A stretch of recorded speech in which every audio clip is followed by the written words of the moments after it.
Penyisihan grup kompetisi Liga 3 Zona Sumatera Selatan berakhir. PS Palembang menduduki posisi puncak klasemen akhir dengan 7 poin dari 3 pertandingan. Runner-up diduduki Bayangkara Sriwijaya FC dengan 5 poin dari 3 kali pertandingan. Hasil ini PS Palembang dan Bayangkara Sriwijaya FC memastikan tiket berlaga di final Liga 3 Zona Sumsel 2024. PS Palembang dan Bayangkara Sriwijaya FC memiliki peluang sama besar merebut satu tiket ke putaran nasional Liga 3 tahun 2024. Potensi cukup bagus, Bayangkara cukup bagus, PS Palembang cukup bagus. Tentunya kita berharap yang juara nanti yang benar-benar kualitas yang kita harapkan untuk di tingkat nasional. Meski hanya 4 kontestan, kualitas kompetisi Liga 3 Zona Sumatera Selatan 2024 tetap terjaga. Terlihat dari ketatnya persaingan keempat tim untuk merebut 2 tiket ke final.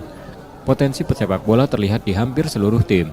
Potensi pemain jika terus dibina, Sumsel akan melahirkan banyak pesepak bola.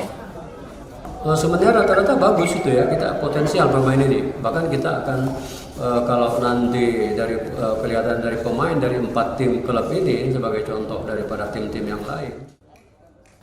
Tahun ini, Aspro PSSI Sumsel memiliki 2 tim yang akan bertanding di putaran nasional Liga 3 2024.